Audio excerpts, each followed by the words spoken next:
আজকে নিয়ে চলে এসেছি ভীষণ স্বাস্থ্যকর একটি জলখাবার। বাচ্চা থেকে বড় সকলেই এটা খেতে পারে।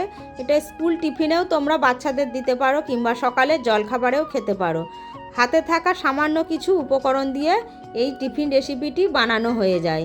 দেখো, তার জন্য আমি মুগ ডালটা ভিজিয়ে রেখে দিয়েছিলাম 4-5 ঘন্টা আগে। এবার ডালটা সুন্দর কিন্তু ভিজে গেছে। এবার এই ডালটা আমি একদম মিহি পেস্ট করে নেব 2টো কাঁচা লঙ্কা দিয়ে। কাঁচা লঙ্কা তোমরা ঝালটা বাচ্চাদের জন্য বানালে কিন্তু বুঝে শুনে দিও। এবার ডালটা আমি একটা বাটিতে ঢেলে নিলাম। কিছুটা সবজি আমি এই ব্যাটারটাই দেব। তোমরা চাইলে পেঁয়াজটা এখানে নাও দিতে পারো, আমি পেঁয়াজটা দিয়েছি। এবার গাজর, ক্যাপসিকাম, পেঁয়াজ আর লঙ্কা দিয়ে এটা আমি ভালো করে চপ করে নেব। তোমরা চাইলে হাতে এটা কুচিয়েও নিতে পারো, একদম ছোট ছোট করে কুচিয়ে নিতে পারো। এই দেখো, সবজিগুলো এখানে চপ করা হয়ে গেছে। এবার এই ব্যাটারটাই আমি ঢেলে নেব। এবার ব্যাটারটাই ভালো করে একটু মিশিয়ে ভালো করে একটু আমি ফেটিয়ে নেব ব্যাটারটা। আর ব্যাটারটাই আমি দিয়ে দেবো একটু আস্ত জিরে, ফ্লেভারটা ভালো আসে জিরে দিলে।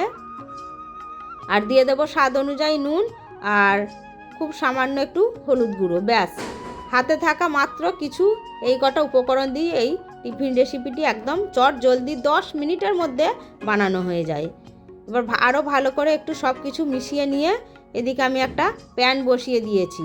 প্যানে আমি বাটার দিয়ে দিচ্ছি। তোমরা চাইলে কিন্তু এটা সাদা তেল কিংবা ঘি দিয়েও করতে পারো। তোমরা চাইলে এটা ছোট ছোট করে একটু মোটা মোটা করেও এটা খেতে পারো। আমি একটু তাড়াতাড়ি হয়ে যাওয়ার জন্য একটু পাতলা করে আমি চাড়িয়ে দিয়েছি। গ্যাসের ফ্লেমটা কিন্তু লো টু মিডিয়াম রেখে চাড়াবে, তা নাহলে এটা কিন্তু চাড়াতে পারবে না। গ্যাসের ফ্লেমটা যদি জোর থাকে এই ছিলকাগুলো ভালোভাবে চাড়ানো যাবে না। এবার এই দেখো, কথা বলতে বলতে এপিট ওপিট 2 পিঠ হালকা বাদামি করে এটা আমি ভেজে নিয়েছি। আজকের এই রেসিপিটি খাওয়ার জন্য আমি সাথে বানিয়েছিলাম একটু ধনেপাতার চাটনি। তোমরা চাইলে এর সাথে দই কিংবা টমেটো সস দিয়েও খেতে পারো। আজকের এই সহজ রেসিপিটি তোমাদের কেমন লাগলো অবশ্যই কিন্তু কমেন্ট করে জানিও।